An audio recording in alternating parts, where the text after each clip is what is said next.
Good afternoon. I'm Al Cresta. Joining me right now, Bishop Richard Malone of Portland, Maine. He was installed in 2004 after serving as auxiliary bishop in the Archdiocese of Boston, and he currently chairs the Evangelization and Catechesis Committee of the USCCB. He serves on two other committees there as well, as on the board of two seminaries. He was elected to the Board of Catholic Relief Services in 2010. And he serves on the U.S. Operations Committee. And I had the great pleasure of meeting Bishop Malone last year and was delighted to read his powerful words calling for resistance to this contraceptive mandate, which the Obama administration wants to put into effect on August 1st of this year. And, Your Excellency, great to have you with me. Thank you.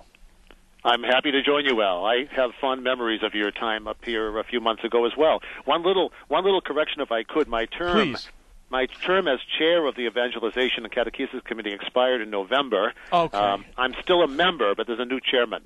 Got you. Thank you. I'll make sure that gets into the Rolodex. Bishop David Ricken of Green Bay is the new chair. Oh, yes. Uh-huh. Yeah. Well, let me ask, first of all, this action on the part of the Obama administration strikes me as different in kind than things I've seen before. I don't recall ever seeing this kind of federal action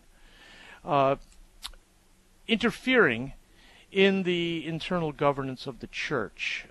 They are telling us that Catholic charities, Catholic social services, Catholic hospitals, universities, colleges, schools are somehow not to be considered, religious. Those are, in other words, they don't fall under the protections of the First Amendment.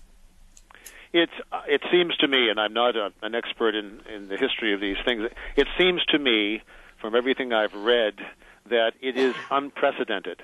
As you say, the bishops have been concerned for some time now about what we see as a steady, gradual erosion of conscience rights, religious liberty in our country.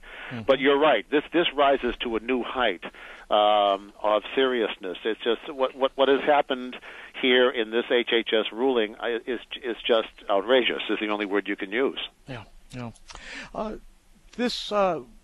Many of us thought that once the president thought through this thing, that he would back off it. But it turns out that wasn't the case. He told Archbishop Cardinal Designate Dolan two Fridays ago, I guess now, and said that we have 1 year to comply. To which Archbishop Dolan said, "So you've given us a year to figure out how to violate our own conscience." Exactly. Yeah. Which is a good response. Which is what it comes down to. It does. Which we, of course, will not do. It puts us in a terrible bind because we will not violate our conscience on matters of moral doctrine. On the other hand, we have the obligation to provide health insurance for our people. Yep. So it just, and the other bind, of course, is that it threatens some of the ministries and services we offer to people who are, not necessarily Catholic. As you know, just about all of our services and ministries are offered to anybody who's in need and comes to us. Yeah. That's how Catholic Charities works. It's how Catholic Relief Services works. It's how our Catholic schools work, in fact. That's right. We have plenty of non-Catholics in the schools. So it puts us in a very, very precarious situation. By the way, he had to know this. If he's absolutely. Yeah, if he's a community activist of any sort, you can't be a community activist anywhere in America and not know on the street how the Catholic Church serves neighborhoods. No, and I was told one time by a bishop. I don't want to name him, but I was in a kind of a semi-confidential environment. He said it, but a rather influential bishop who had a personal meeting with President Obama on a number of themes, and he said he found Obama very, very well prepared for the meeting. Mm-hmm. It wasn't just on this, or maybe not even on this, but a number of issues that are of concern to us. And he said the president really had been informed well. So I imagine the same is the case with this. I'm sure he did his homework. I think you're right. Somebody's going to say, okay, let's do it this way.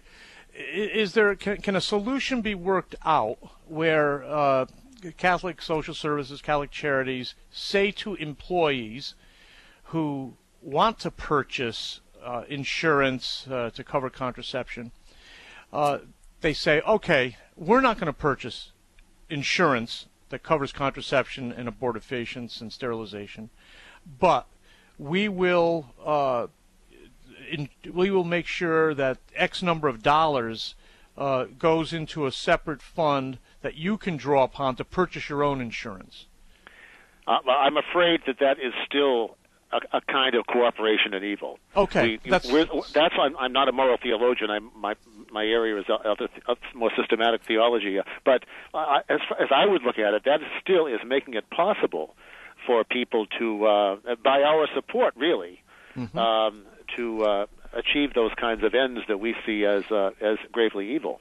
Okay, so that doesn't look like that's going to be plausible. So. Okay, all right. I don't think so. That's good to know. Then what ends up happening?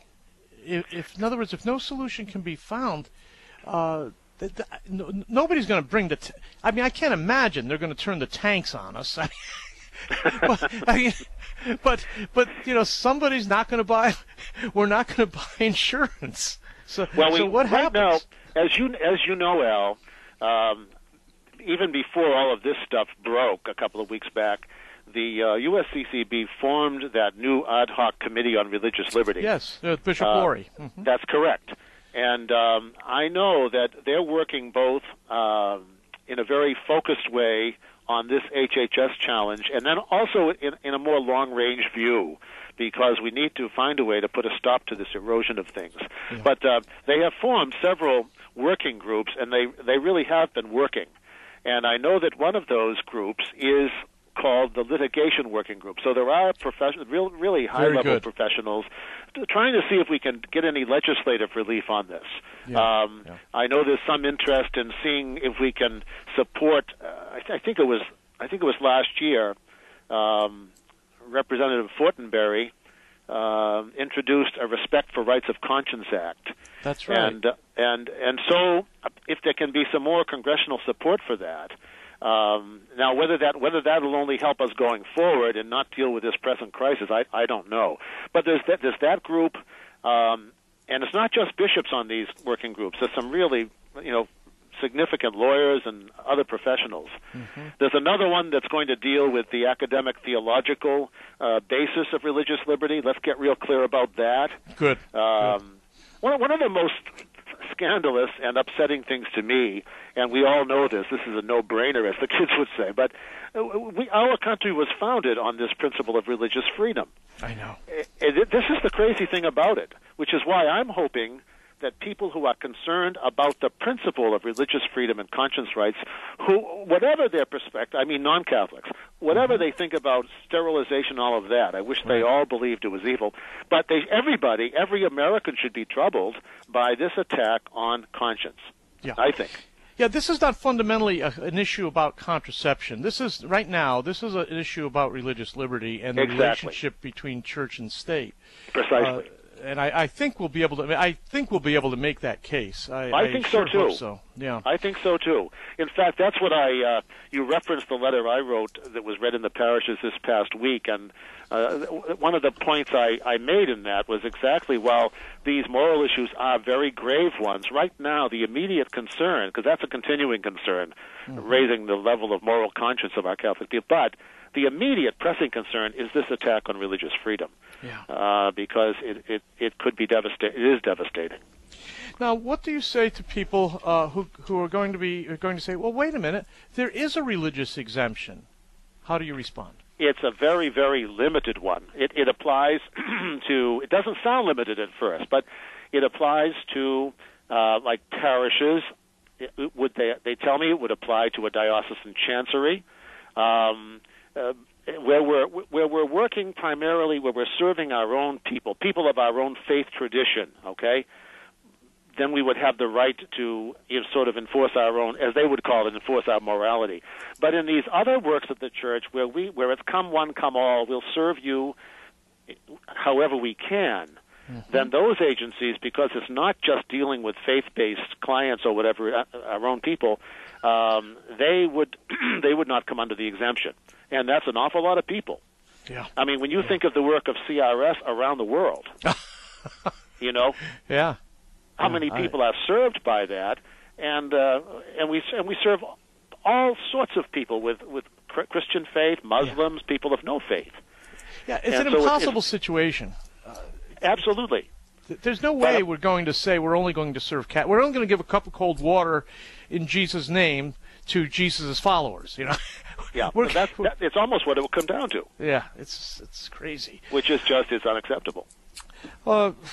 So even if we hired only Catholics, we couldn't escape this because they want us to serve only Catholics. Yeah, that's the way it looks to me. Yeah, that's the way it looks to me. Well, Bishop, thank you so much for your leadership on this. Greatly appreciated. Well, and, thank you, Al. I hope we can call on you again in the future as this goes on, because I think we're going to have a big fight here. Well, we're also, I just came from a meeting now of my staff getting revved up for some work to fight the marriage referendum. That's coming back at us in November, of course. Yeah, we'll talk about that. We will. Okay. Thank you, Bishop. Bishop Richard Malone of Portland, Maine.